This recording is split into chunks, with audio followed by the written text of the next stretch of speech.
Well.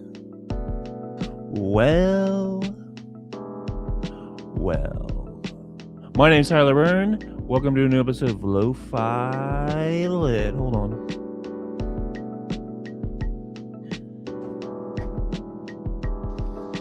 Welcome to a brand new episode of Lo-Fi Lit. This is a podcast where I interview authors, poets, and publishers.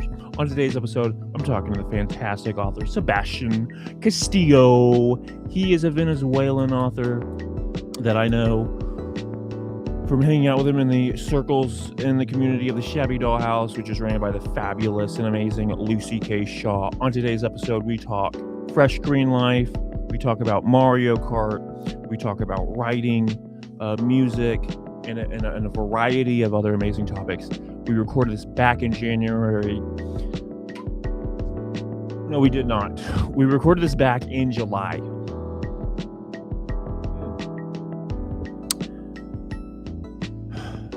If you watch the video portion, there's going to be some mini moments where it fades in and out.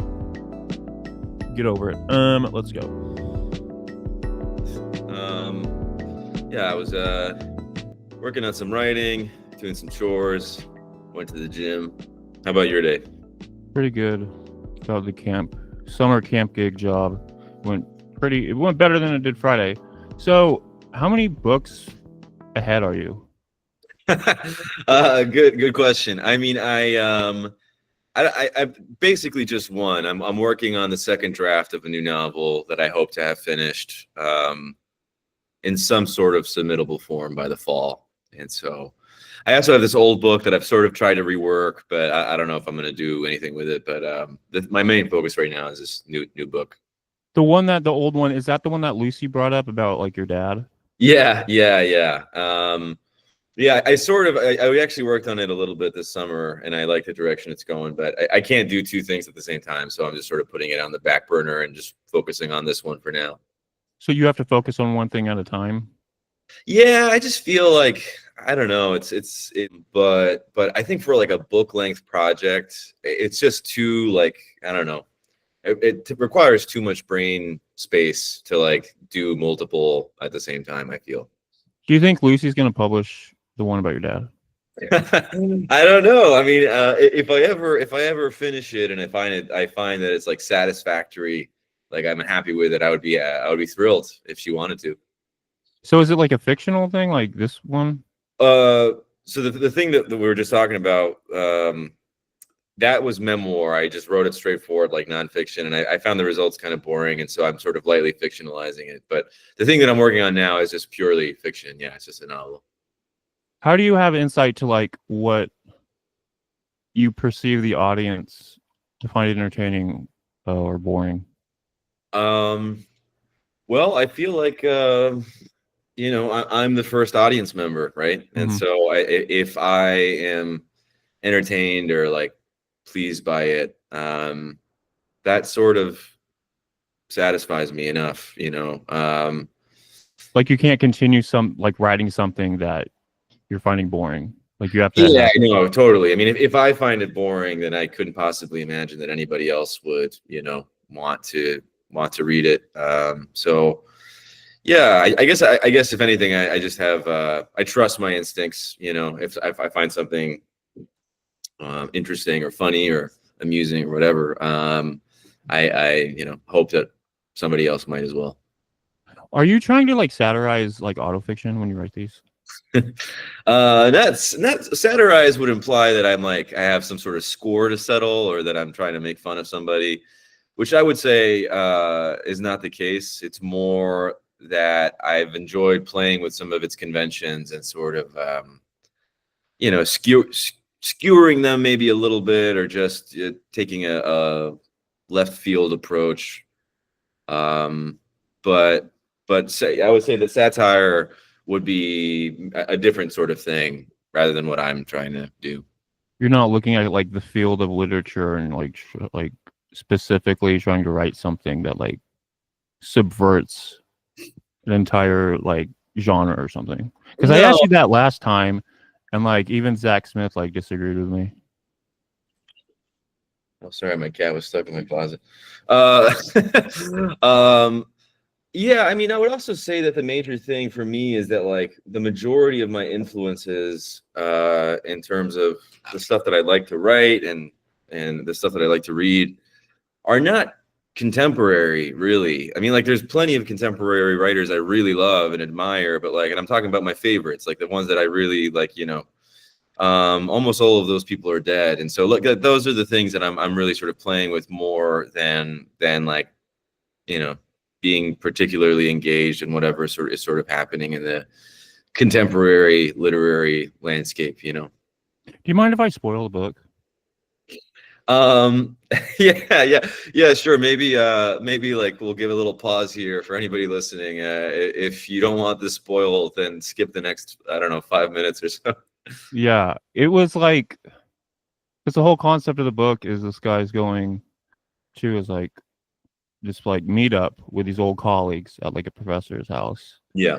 and he's gonna meet this girl that he's like been into, and like when I'm reading it in the second half, like I kept like waiting for her to show up, and then he says like she's not showing up. I got very angry, and I stopped like reading what the professor was saying because I'm like, I don't like this guy. I like had this intense hatred for the professor. I didn't give a shit what he was saying, and I just kept skipping to like the action parts.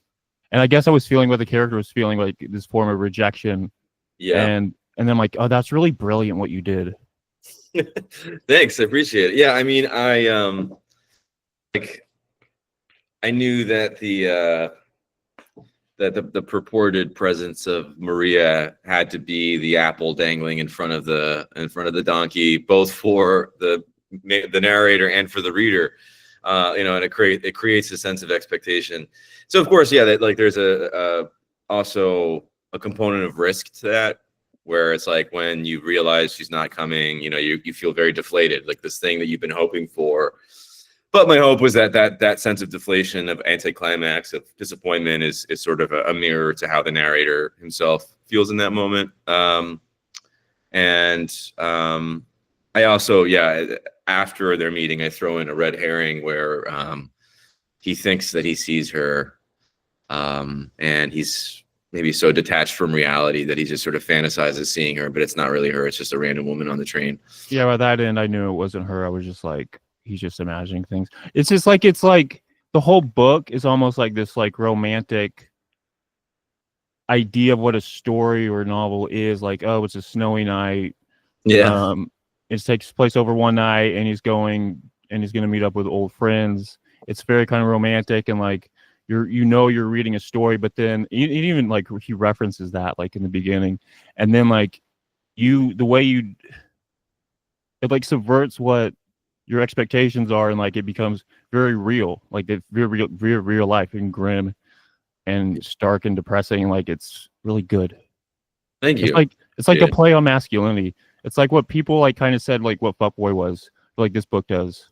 That's really funny. Yeah, I mean, the stuff about masculinity, like I definitely didn't set out to explicitly write about that, thematically. Like that wasn't a place from where I started in the book. But enough people have mentioned it at this point that I can't really ignore the fact that it is involved in or at least adjacent to some of those kind of discourses about contemporary ideas of masculinity. But I did want the narrator to kind of exist in an ambiguous place with regard to it. Like he's not a misogynist. He's not a macho guy. He's not a manosphere type. Like he's a, literary adjunct, but he still sort of falls into the traps of a lot of internet culture, specifically, male-oriented wellness spaces, whatever you want to call it. But like every character is a dude, and then you take away that apple of Maria. Well, there's really only two characters. There's just the narrator and the professor. In terms of characters who have dialogue, Maria has dialogue in flashbacks, but the other two characters that are mentioned a few times, Robert and Thomas, never say a word. And so, yeah, I mean, I would say there's really only two characters in the book. And then there's also the dudes like watching a porno. Watching a porno? The four guys when he's walking to his professor's house and he like Yeah. stops in front of a house and sees like four dudes Oh, watching a porno. Yeah. He sees these four like middle-aged men watching a pornographic film in their living room. Yeah, but I would say still that they're not really characters. I mean, they don't say anything, they don't do anything. Like, so yeah, there's really just the two, the narrator and the professor. Is that moment supposed to capitalize like the symbolic point of the book? I wish I had a better answer for this, but maybe really, I should. My approach to that scene was sort of more like tonally invoked in that. Yeah, I mean, I don't know, the suburbs as this kind of strange place where there's maybe a cultural association to wholesomeness with it, right? Oh yeah. And the narrator walks by this kind of bizarre scene of these four guys in like recliners watching porn. And so yeah, I mean, but I would say that to me that scene, I don't know if it was so thematically determined. It was maybe more tonal, at least for me. I mean, maybe an astute critic will say otherwise. But like he sees himself in the mirror and then like flips out. Yeah. In almost like a Frankenstein-esque way where the dude sees Yeah. Yeah, that's a good comparison. It's true. Yeah, he or at least becomes sort of arrested in the moment or kind of surprised by his own reflection. Yeah. So some of the characters based off you, have you ever had like a heart defect? No. I would say actually, I mean, the biggest similarities between us are just some surface level things that I live in Philadelphia. He's an adjunct. I'm an adjunct. I published a book called 49 Venezuelan Novels. He published a book called 57 Colombian Novels. A lot of his sort of like internal things are, you know, gross exaggerations of maybe some components of me as a person. Like I personally love New Year's resolutions, for example. I've always done them. And that in of itself has sort of been interesting to me. Like why, you know, what's the, I don't know. What's the spirit or the injunction behind that? Like, why do I always make these lists of things that I want to accomplish? But the heart thing is totally made up. No, I've never had a heart condition. Knock on wood. It stays that way. I remember like a long time ago on Twitter, you would always like, I think it was you would recount your New Year's Eve. Oh yeah, wow, that's a throwback. Thanks for remembering that. Yeah, I kind of really regret doing this. I started, I forget what, it was like a long time ago, like 2008 or 2007. I would write like, I never journal really. I'm not a diarist. Once in a while I'll write something down maybe, but like for the most part, I just don't do that. But I for a long time, every single New Year's Eve, or New Year's Day rather, I wrote about what I did on New Year's Eve. You know, like whether it was really boring, like I just went over to my friend's house and like we drank a bunch of beers and watched, you know, YouTube videos, or exciting, like if I went to like a crazy party or something. But it just sort of seemed like a fun little project. And I think I stopped in like 2016 or something like that. And I don't know why. I really regret it. I should have kept going. And now it's like I can try to do it retrospectively, but I don't remember what I did New Year's Eve 2018 or whatever. Like, you know, so maybe I'll pick it up again. I don't know. But was that concept like where you got the basis for this book? No, not at all. I haven't even thought about it in years. Oh, okay. It's a funny connection. There's the first time I've thought about it. Yeah. Do you ever come up with concepts for your books based off a tweet? No. I definitely have like tweeted stuff that I liked a sentence or something, and then maybe included it in a story or I'll often. I've been doing this for many years. Like if I have a particularly fun dream, I'll post about it just because it's a way for me to remember it. And once in a while, some of those dreams end up becoming like stories or the beginning of a story. Yeah, I just had a crazy nightmare a few days ago I became friends with a mesmerist, a person who practices like hypnotism, and in the dream I started to discover that like he was making me do things that I wasn't aware I was doing because I was under the guise of his hypnotic effects. And so like I in the dream I like woke up and my car was totaled, and I was like, what the how did this happen? And then like the police came, they're like, you did this, and I was like, no, I did, anyway. So I had that dream, and like I thought about it for a day or two, and I was like, oh, that might be like a fun horror story, like a person who like befriends a mesmerist who like starts to control them. But that's just like the beginning of it, right? I would have to develop it a lot more than that, but once in a while. But in terms of books, no. Is the professor based off Lucy? No, no, Okay. no, not remotely. No, no. The professor is really based off no one. I mean, there are certain qualities of his that, like, I were slightly inspired by some professors I might have, I had as a undergraduate or graduate student, but he's a total fiction overall. Yeah. Like, he's completely made up. He's not really based off anybody. Would you say like he's a villain in the book? He's certainly villainous. Yeah. There's something villainous about him. Certainly. Yeah. I mean, I would also say that I think the protagonist is also a villain. I think. Yeah. Yeah. I feel like though, like a lot of people are just like one step away from being like this main character. I mean, maybe. God, I would hope not. One bad day away.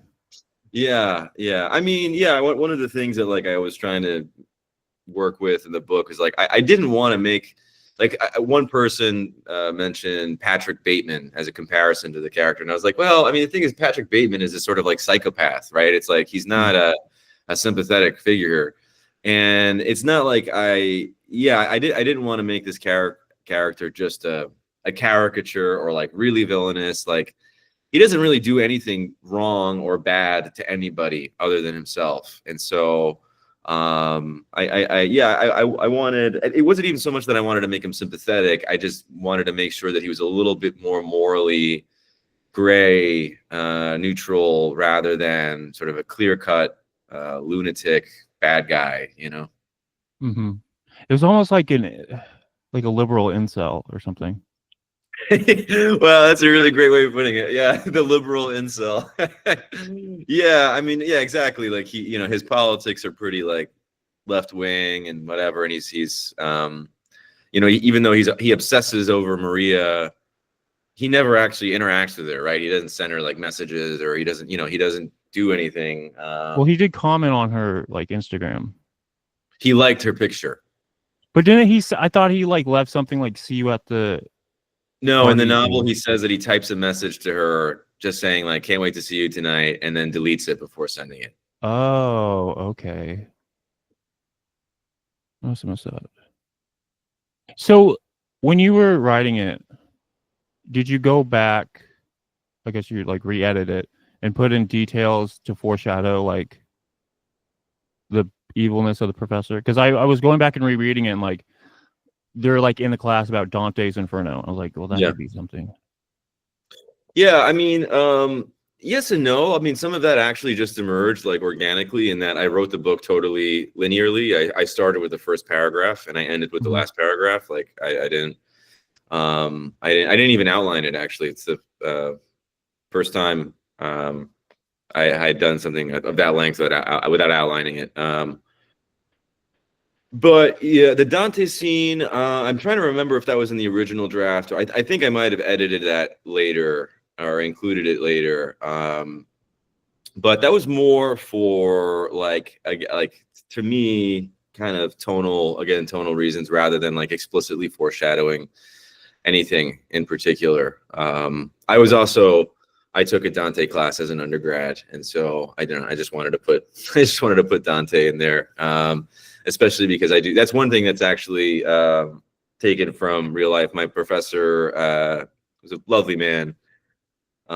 He always drew attention to that. There's this one line, "Como corpo," so I forget the Italian, but it's like, I fell like a dead body falls when Dante faints for the first time in the fifth circle of hell, or the fifth canto, I think. I think it's the second circle of hell. But anyway, I just remembered that, and I wanted to include it for that reason. Did you ever talk to Oscar about Dante's Inferno? He's like another very funny writer. No, I've never talked to Oscar about Dante. I had no idea that he was a Dante fan. Yeah, I read Dante's Divine Comedy in college, like 2008. And I haven't read it since then, so I was thinking of rereading it next year. Have you? What do you? Have you ever talked to Oscar? I mean, of course you have, but like, what do you think of his writing? It's great. The Island. Yeah, I loved it. It's a beautiful book. I Did you love the structure of it too. did you read his Zona piece Which one? where he wrote like 7,000 words about like on a train? No, I didn't read it. Okay. Do you talk about literature with him? Yeah, whenever we've hung out, I mean, we've hung out quite a few times over the years. I mean, I stayed with him at his parents' place back in like 7 years ago or You so. did? Yeah, I was traveling. I was in Paris for like 2 days. Do you probe like the intellect of his mind about literature? Because he's a very like he reads a lot too. Like It does, yeah. I mean, no, I mean, we no, no. Anytime we've hung out, we talk about whatever life, what's going on, what we're reading, regular stuff. But but yeah, no, I can't recall if we've ever had like a particularly focused conversation on literature itself, but I think we have. I We think must- you should interview. I also think a lot. I think Sean Thor Conroe should interview. I think he would like this book. I would what? I think Sean Thor Conroe should interview you. Oh You should yeah. be, you should be on his podcast because when he came on mine, he said he wanted to. Oh And cool. he goes back on with Salmon. Right. Yeah. Yeah. Did you, when you're writing this book, did you try to stay away from writing anything in particular, like stylistically or technically, that was close to Salmon? No, I mean, to me, I sort of like feel like every book is its own project, and I just sort of try to follow like the kind of the particular like spiritual lodestar or whatever the book is sort of calling to me to have. And so, I mean, I would say one common thing is that in both books, the narrators have a kind of elevated diction. They're kind of like self-consciously literary. Although I would say that in Salmon, it's way more exaggerated than it is in Fresh Green Life, but it's still present in Fresh Green Life. Yeah. Are you trying to say something with like how people maybe overthink and like don't like act upon things with this book? Yeah, I mean, I do think that one thing that links both narrators is a sort of tendency for over intellectualization as a way to kind of shield yourself from life's problems. Like the idea being that like if you could explain something articulately enough, it will solve the issue that you're having. Which I think is a particular kind of I don't know, ailment that a particular kind of person can have. I can be that way sometimes. Obviously, in both cases, it's a real exaggeration, but yeah, I think that's definitely a thing that links both of those books. Because I was reading when he's talking about going to the gym and he's talking about his own body, it's almost he's like creating this distance between himself and his body by talking about his language. He's like very apathetic. Yeah. And it's very strange and like yeah, I think he can have a kind of distanced approach to thinking about his own life. Very like monk-like, Yeah, I love that he like stops talking for a year because he smashed his face on the ground. Yeah. After like taking one like Adderall or like you just said amphetamine. Yeah. And like Adderall, overdoses. Yeah. Have you ever? He has a heart problem. Huh? Yeah, because he has a heart problem. Yeah. And then like he goes on this rant about like the history of leprechauns. Yeah. And like gets a standing ovation, and then he tries to like redeliver it to a business course. Yeah. Have you ever had that experience of like delivering a great speech in your class? No, actually, because I'm not really a big lecturer. I've never never enjoyed it. I do think that there are certain kinds of subjects where lecturing is really important. Obviously, like, I don't know, history, philosophy, sociology, literature sometimes too.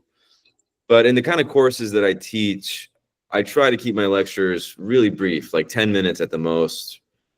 And they're usually formally oriented as opposed to like explaining something historical or making connections among different kind of concepts or whatever.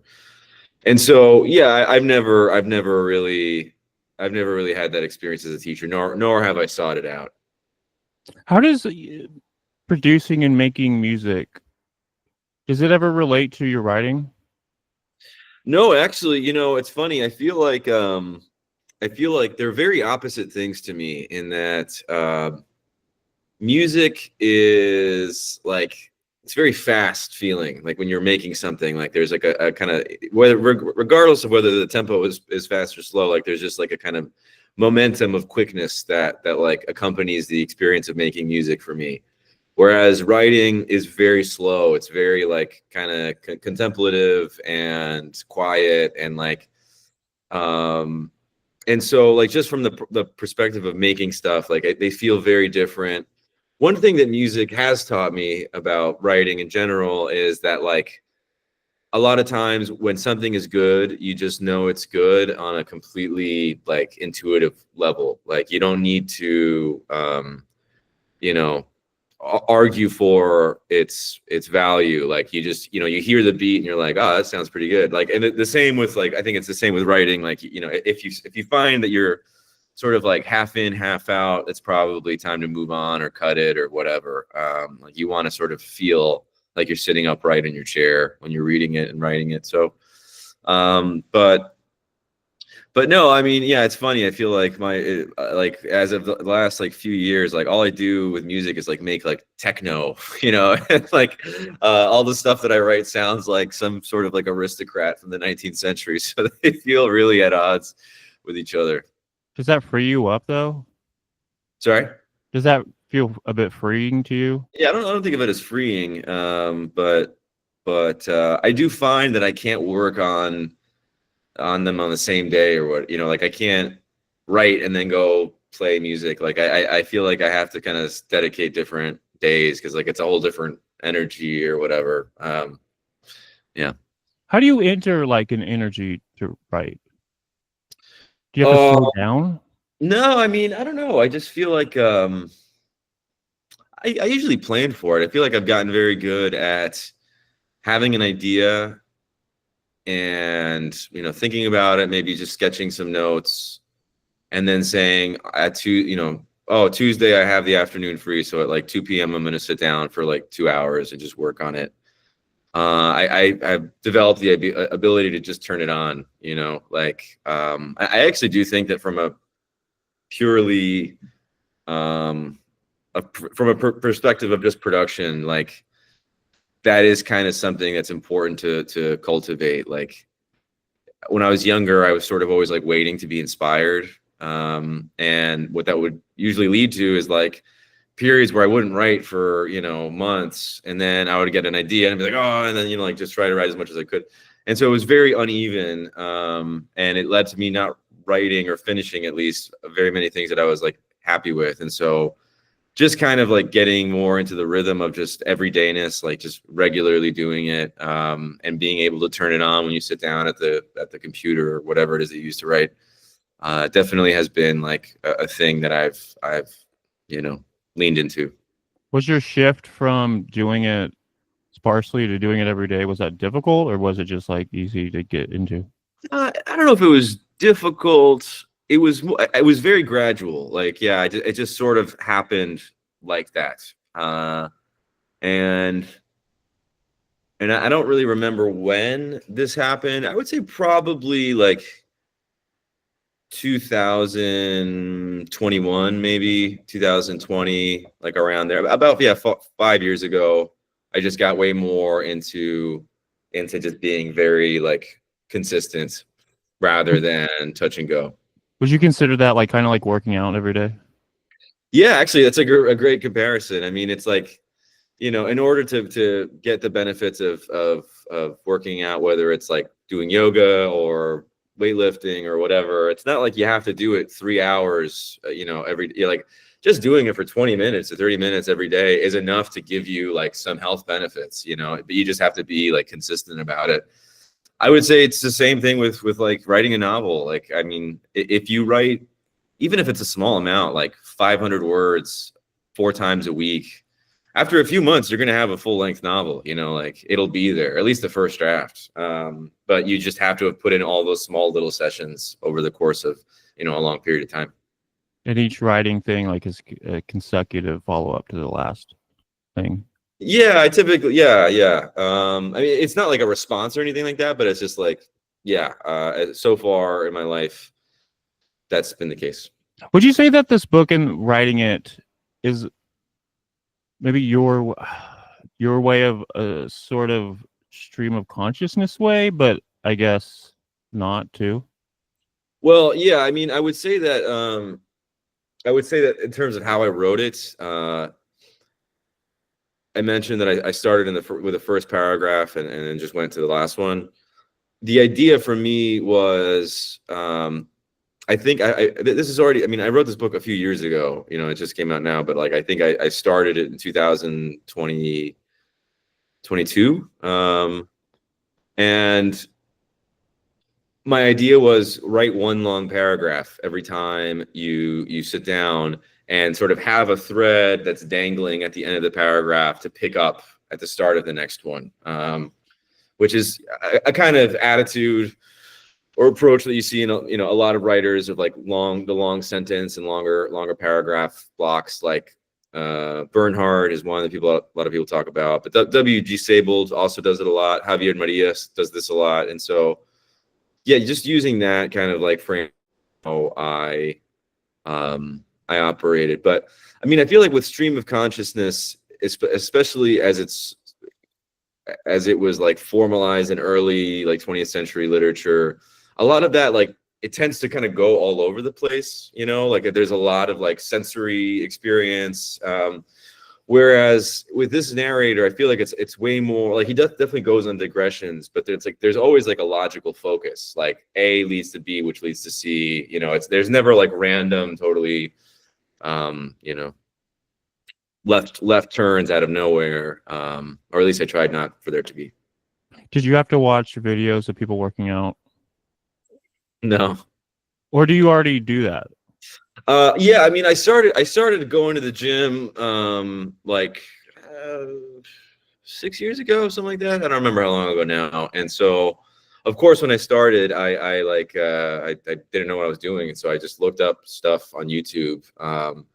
And then from there, like, noticed that there was this whole like cottage industry of like YouTube fitness guys, specifically in bodybuilding, and it was also just like, I mean, so some of them are useful, some of them not so useful. But what I found interesting is that some people like get really big, and other fitness YouTubers sort of start like talking shit about them in their videos. And like, it just, then like that first person responds to the second person, and then the second person makes a response to the response, and it's like, it's really absurd. Obviously, it drives clicks. Like, that's the reason why they do it, is just to like, develop their audience. But yeah, just the way that it seems so many of the commentators on those videos started to like sort of pledge loyalty to certain YouTube health gurus or whatever, I found very funny. But I also found myself kind of doing it in that, like, if a particular fitness guy who I trusted more than the other one suggested this, I'd be like, all right, that's the thing I'm going to do at the gym. And then, if I was being honest with myself, I'd be like, I'm just following this guy's advice blindly. Like, I don't know if it's actually good. So that's that little pocket of my life when I was watching these videos was what inspired that inclusion. Who were your guys? Who are my fitness guys? Yeah. That's a great question. Okay, I'm trying to remember. It's been a few years, honestly, since I've like watched these kind of things. But there was a British guy, Joe Delaney. I really like him. He has like sort of like a no nonsense approach, which is maybe why I liked his videos. years ago I got into he's really famous now. Oh man, he's a very like soft-spoken short Canadian man. Jeff Nippard.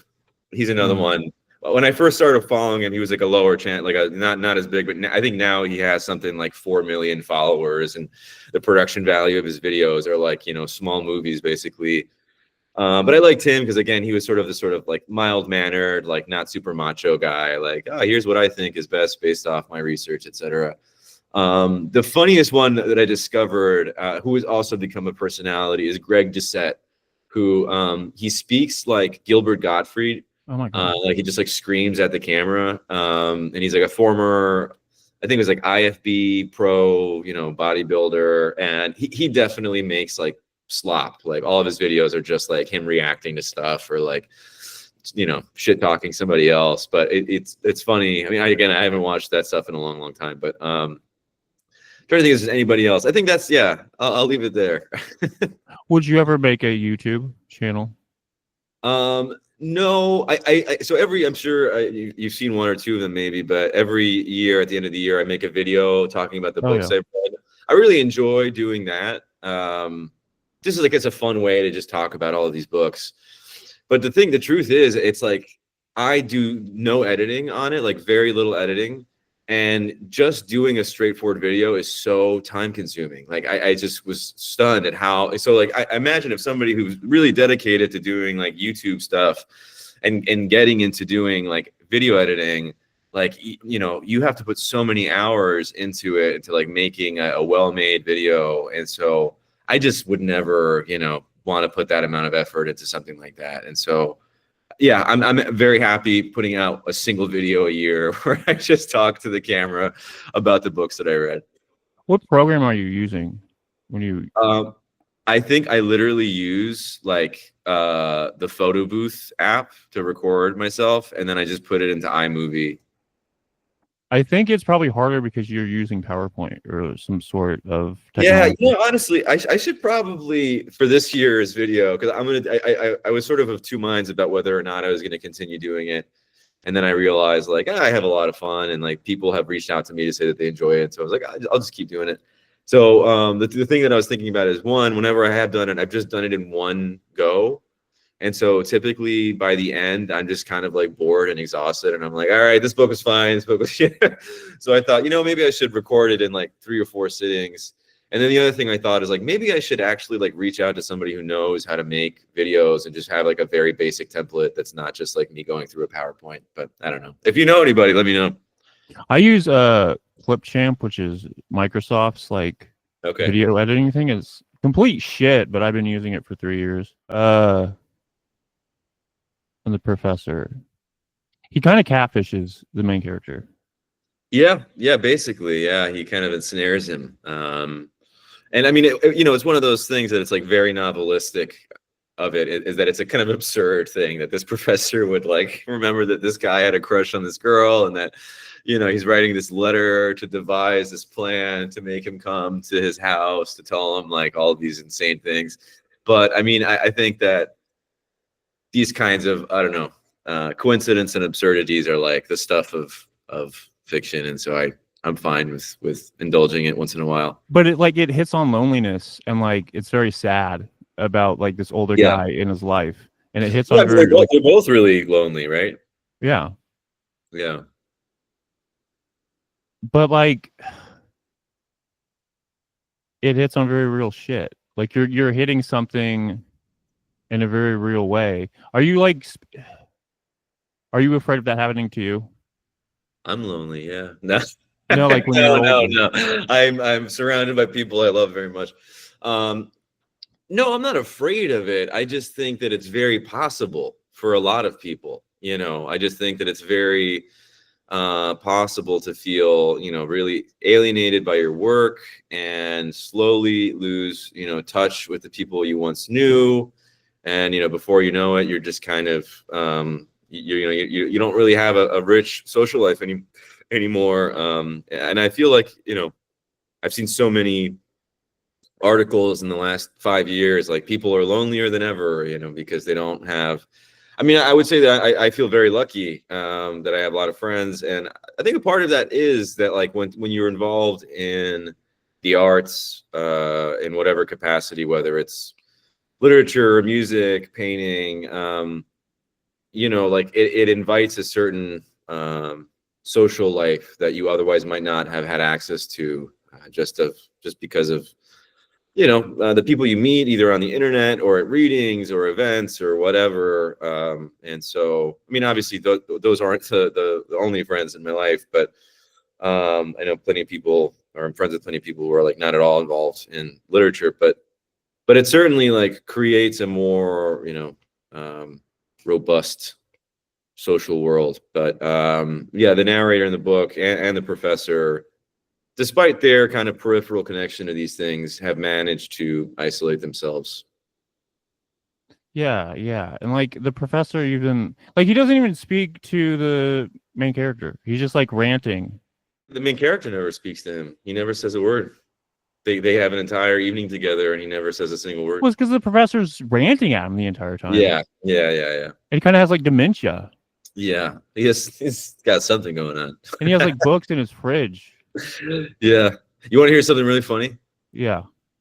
The night of my book launch, we went out to the bar afterward, and I had a few drinks, and and when I came home with my girlfriend, I had a bunch of my copies of my books and tacos that we didn't eat, and I put the books in the fridge and I left the tacos on the counter, and then the next morning I opened up the fridge and all of my books were inside. Oh, nice. And then and Megan was like, that literally happens in your book. And I was like, wow, yeah, it does. It's like a total accident. But I thought that was really amusing. Did you meet your girlfriend post Lucy's interview? No. Oh. Okay. Were you surprised when Lucy showed up to your house? I have a big secret. That was all planned? It never happened. Wait, what? She never came to Philadelphia. Wait, are you fucking kidding? Yeah, I was over Zoom, and Are you for real? We just made up all of the details. Are you fucking serious? Yeah. Wow. It was her idea, and I was like, Lucy, that's genius. This was total fiction. Well, we talked on Zoom for like hours. It was like a 3-hour, like we talked about a lot. And then afterwards, she had this idea of writing it as if she had come to Philly, and then just asked me to like describe some of the details of my day, and then wrote what she wrote, which I thought was utterly convincing. I was like, wow, I mean, like this sounds like, yeah, I gave her scant details of like the grocery store I shop at and, whatever, the library I go to. And she made it sound like just like she was right there. But all for the press, I'm afraid.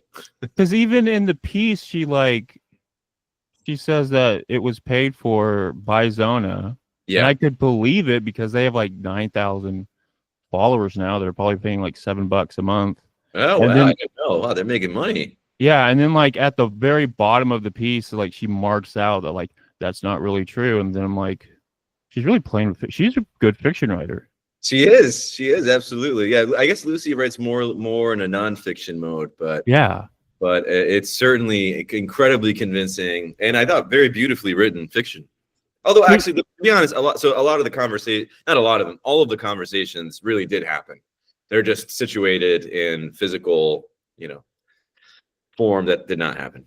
So she has a 3-hour interview with you. Something like, I forget exactly how long it was. Maybe it was 2 hours, but we talked for a while about just, she wanted to get a lot of biographical information and stuff about the book and that kind of stuff. Yeah. Why didn't she put that out as a podcast? You should ask her. Yeah, I should. It's her prerogative. You think she probably doesn't want to put out something that's like 2 hours? Yeah, and I guess also just because it's so much of it is replicated in the article, it would be a little redundant. Well, if it's a 2-hour interview, there's got to be more stuff. That's true. There probably is some stuff in there that didn't make it. Is there anything that you don't want out that you said? No. It was a very like generous and sweet interview. I I've never actually had I feel like there's one interview I did earlier this summer. I did it in person, and then when they sent me the copy, there was just like one response that I wanted to reword because I just thought I spoke poorly, but it wasn't like damning or anything. I just didn't sound very articulate. Is there anything in any interview that you like regretted? No. No. You've never like spoken ill will of anyone. Yeah, I think I'm a pretty friendly and polite person overall. Yeah, I mean, you're very on nice. Twitter, I like to like say, funny stuff, but I've never, I think I've only ever made fun of like dead writers. I don't think I've ever made fun of a, a contemporary or anything like that. I really wouldn't want to. What'd you think of Catchfest? Huh? What'd you think of Catchfest last year? What is that? Reunion Fest. Oh, reunion. Yeah. It was fun. Yeah, I think I went to like 2 events. I've gone to like a bunch because it usually happens every August. I think it started back in 2021, and yeah, I've gone to a bunch of stuff. I mean, they're like fun readings. What'd you think of the poetry? Whenever you go to a big group reading, it's all over the place. There's some stuff that you don't connect with, and there's some stuff that you really do like. I mean, to be honest, like the vast majority of readings I've ever gone to have been to just hang out with people. Like the reading is almost like the perfunctory component where it's like, all right, we're all going to listen to this now for 30 minutes, but like let's get back to hanging out, which is what we're all really here for. Of course, once in a while there are like spectacular performances, but I would say that those are incredibly rare. For real? Yeah. So do I you would ever say take like 85% of readings are like terrible. for real? That's what you think? Yeah, I mean that's why I don't do them. I wouldn't want to hear myself read. So why would I do it? So like, do you ever take issue? Does it like get under your skin how bad a reading ever is? Nah, because I mean it's just like I don't know. I get the social necessity to do it. I get like musicians get to play their music. Artists get to have exhibits. Writers, our stuff is bound in books or posted on the internet, which are inherently kind of isolating mechanisms. And so you want to have something sort of social, and readings are the easiest way to do that. I would say that the 2 problems I have with it is that, one, not all literature really benefits from that kind of delivery. Like some stuff is just better read quietly rather than, read aloud, especially if it's difficult. Like if it's more abstract or experimental, it's just kind of hard to keep it in your head if you just listen to somebody read it out loud. And 2, I think that a reading is a performance. Like it absolutely is a form of acting, except you don't want to be too over the top. Would you ever write a story about just a terrible fucking reading? No. No? It's just not. I don't know if it's interesting. I think everyone agrees though. Yeah, I mean, and I will say, like, there have been exceptions. Like, there have been people who really do know how to perform their work. Actually, it's funny. I just did the Philly book launch for my book, and the 2 people who opened are my friends Joseph Kaplan and John Peach, and they're both incredible readers. They really put effort into their performance.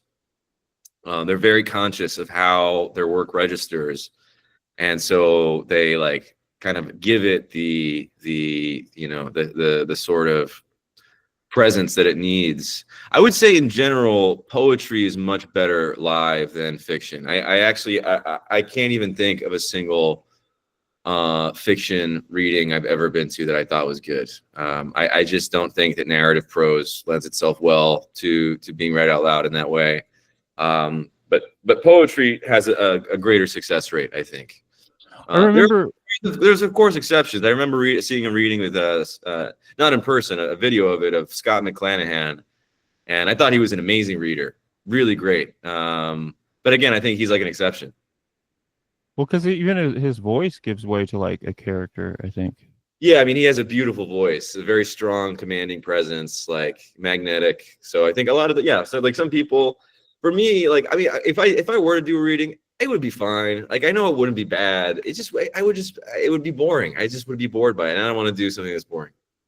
I remember attending the Not I reading that was online, and I found that to be extremely boring. And but like the best thing was like afterwards when everyone's logging off, Yeah. my camera was turned off and I stayed on, Yeah. and you talked to your dad, and that was like the best fucking thing I had seen at any online reading ever. It was authentic and real, and you hadn't like talked to him forever. Yeah. And like that's the one of the things I remember from like that time period. Yeah, it's funny. I haven't thought about that reading in a while. Well, that was during COVID too, like yeah. I forgot that my dad came to that because, yeah, I mean, he doesn't live in the States. That's really funny. Yeah, I mean, a lot of readings are boring. But like, I think online ones like got to have an after party, or they got to have something. Sure. Just, yeah, something fun, right? Yeah, something authentic. Yeah. And get angry. I like that you hire people though.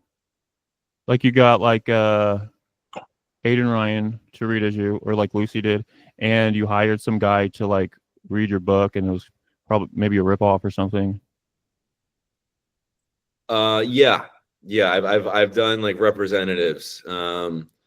Yeah, I mean, that's sort of like leaning a little bit into I don't know, like a joke version of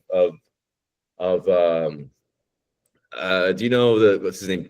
B. Travin. He's like the writer of the Treasure of Sierra Madre. Like, he was a famously reclusive writer who like didn't want to do whatever. And like, there's a famous story of like when the movie was adapted, they asked him to come on set to like help give notes, and this guy showed up and he was like, I'm B. Travin's legal assistant. Like, he can't make it, but I'm here to. He gave me full permission to give whatever advice, and they were like, fine. And he stayed there for a week and then left, and then they realized that was actually probably him, and he was just pretending to be his legal assistant. And so, I was just, it's like a kind of silly version of that, where it's like I have a legal representative read for me, just because that's more fun. When you're writing, do your cats ever start yelling at you and you're like, oh fuck? No. Do you think cats give way to like better writing? No. Definitely. No? I mean, I don't know, maybe. Their energy. I mean, I prefer cats. I love cats, but I'm sure there's some great dog writers out there, and I don't like dogs. Oh, you don't? No, I don't dislike dogs. I'm just like not a dog lover. Like, they're fine. I would never have a dog. Why not? I just don't. I don't connect with them like that.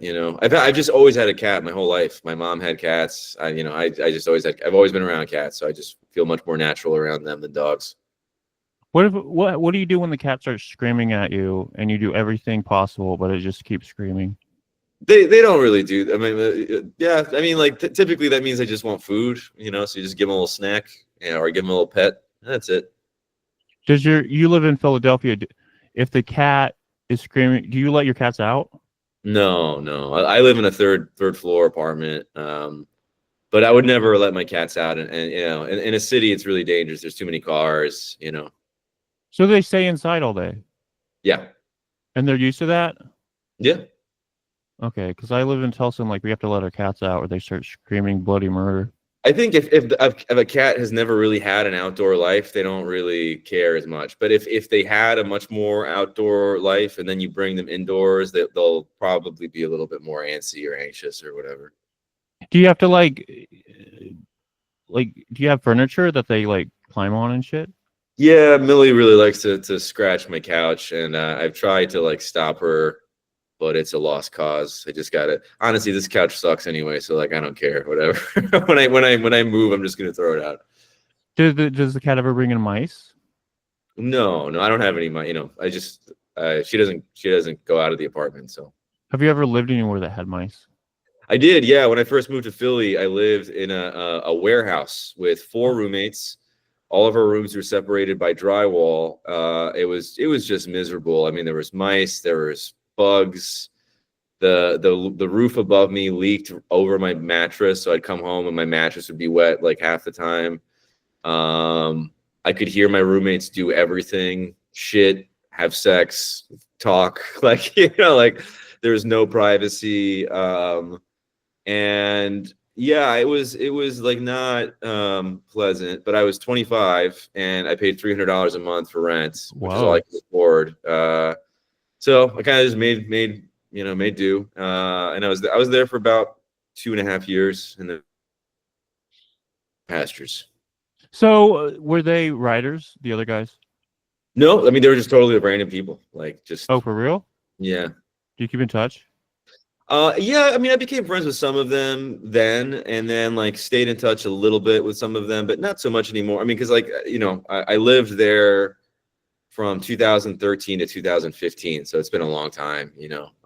People grow up, move to Seattle, and have children or whatever. Like, so yeah, no, I mean, not so much anymore. No, but for a while, yeah. Is there anyone in your past that you would want to meet up with, and you would, if they totally did not meet up with you, you would feel like totally rejected? No, I mean, I don't. There's no person in particular I feel that way about. I certainly have old friends who I miss, who I would love to see again. Like I have a friend in Canada, a friend in whatever, Los Angeles, a friend in Spain, and it's just like unless they come to Philadelphia or I go there, I'm not going to see them. So, but that's to me not so much reuniting with somebody. That's just like catching up with somebody I haven't seen in a long time because of geographical distance. Do you go to Graham Irvin's restaurant a lot? I've been there a number of times. Yeah, it's great. I recommend it. Do you talk to him about literature when he's serving you? We've had not when he's serving me, but we've had many conversations about literature. When he's serving you, is it awkward? Because you want to talk to him about literature? Well, I usually like tickle him when he's serving me, and then For real? I slide my hand under his pants. No, I don't. No, it's not awkward. It's fine. He's just doing his job, and I'm sitting there. And the last time I was there, he gave me a free appetizer. That's very nice of him. Do you see Austin? No, I don't see Austin as much. No, I don't know if he's still working there. I think he is. I'm not sure. But no. Have you ever been to Austin's place? I have. I did a reading there in 2018. Wait, Time. you must have been at a different place. I was. It was 7 years ago. I got drunk off my ass. It was awesome. The reason is that the reading was supposed to start at 8, and he just kept delaying it, so the reading didn't start till like 10:30. So by that point, everybody was like already drunk, and I was, I was young. I was not even 30 years old yet. I had a great time. What's the best beer to drink at a reading? Whichever one you got. Yeah. No, I don't know. I guess I'll just describe my favorite beer is a Heady Topper. My ex-girlfriend's dad was a huge beer guy, or he is a huge beer guy, and like one of those people who like dedicates, like it's a hobby for him. It's not just Sunday drinking or whatever. And he turned me on to Heady Topper, and it's rare. They only brew it in Vermont, and like it's not very easily available. But whenever I see it in a store, I get it, and it's an 8% beer, so you have to sip it slowly and over a long period of time. You don't want to get too tipsy. But that's my recommendation. Would you consider yourself a part of alt lit? No.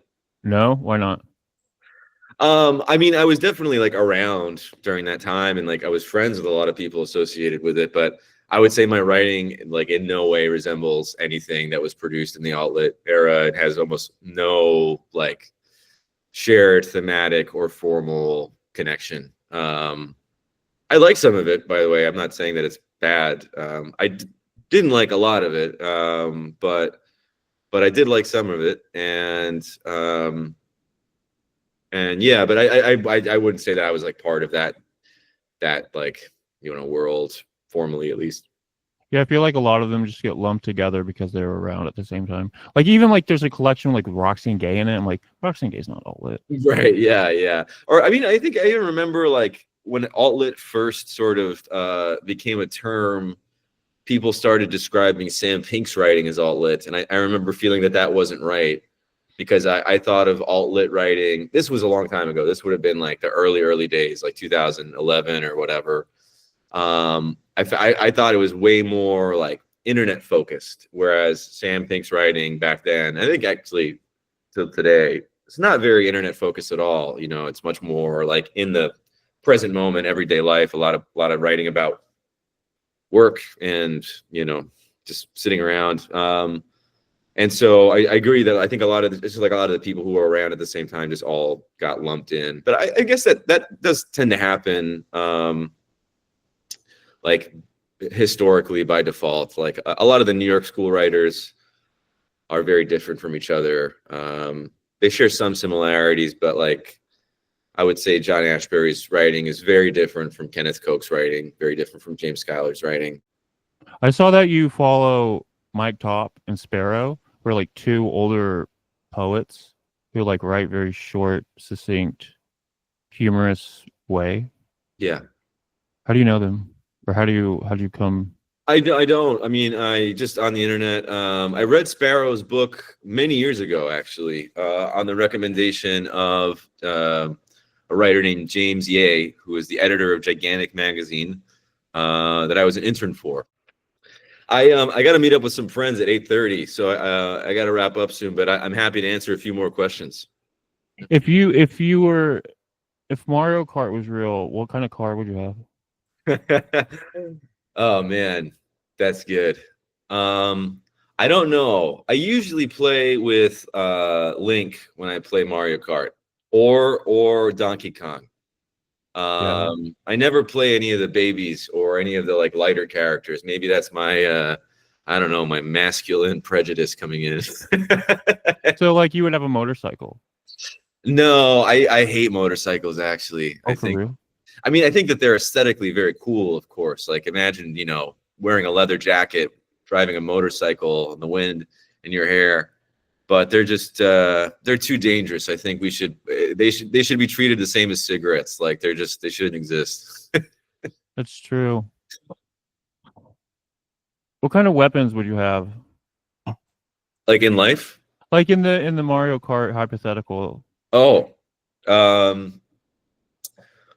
Well, I guess the blue shell is always good because if you get out of first place, you can just immediately get back to where you're going. I guess I'm sort of like I'm a simple person. I'm a red shell kind of, you know, I enjoy a red shell. They're right in front of you, you know. That I think all is fair in love and war, Mario Kart. So I'm gonna pick the red shell. Okay. What are your favorite games? When you're a kid? I haven't played video games in a really long time. It makes me a little sad because I would like to play more. It's just hard to like find the time, honestly. But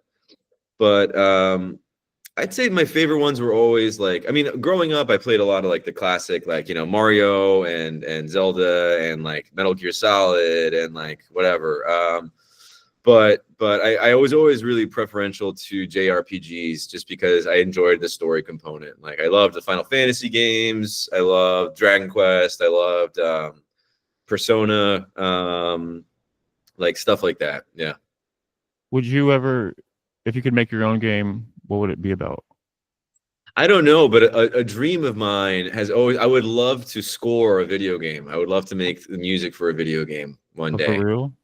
Yeah, I mean, it seems like it would be a big commitment, but like if it could ever happen, I think that would just, I mean, it's never going to happen, but it just seems like such a fun, like creative challenge. Like, you know, you're saying like, okay, like this is going to be in the cavern or, you know, it has to be kind of spooky or like this is going to be in a lush field or this is going to be a beachside town. Like that sort of seems like a real like fun, creative challenge musically.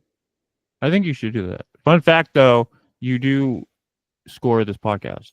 Oh, that's true. Yeah. Yeah. Yeah. So I'm already ahead of the game. Yeah. Yeah. I think that'd be cool to make an album that's like entirely based around that concept. Yeah, actually, I mean, I sort of am leaning on that idea of like of making a lot of the stuff, a lot of the music that I've made in the last few years. It's like kind of techno house everybody who listens to it says it sounds like video game music. And so I at first this annoyed me, and then I just sort of realized maybe that's just my domain, and I should just, I should just make an album of like techno video game music, like a music that would play in like a racing game from 1998 or something like that. One of your songs is called like Renee's Flesh. What does that refer to? The project that I use is called Renee's Flesh. Yeah. Renee's Flesh is a novel by a Cuban writer, Virgilio Piñera, from the 60s. And it's a really kind of absurd, Lynchian book, although of course it precedes David Lynch, about a kid who's sent to like a BDSM academy by his parents. And so he has to learn how to like enjoy pain. It's really out there. It's great. I love it. Not very well known, I don't think. But anyway, I just love the title always, and so it felt like an appropriate moniker for like a music project. And then last question: is there anything that you want to add at the end to say? Anything I want to add? That's a good. I should have come prepared. Just like sell this book to people. Well, I guess we spoiled everything already, though. Yeah, we kind of did. Maybe I'll promote somebody else's book then. Yeah. I just found out today, my friend Kit, who did the cover of my book actually, is going to be putting out the second English language translation of Copy, who is a Argentinian novelist, although I think he mostly wrote in French because he lived in France for most of his life. But the first one he put out 2 years ago, I think, or maybe it was only last year. I think it was 2 years ago. It was called The Queen's Ball by Copy, C-O-P-I. Anyway, the next one is called The City of Rats, and it's coming out next year, and they just announced it today. So I recommend everybody go pick it up come March 2026.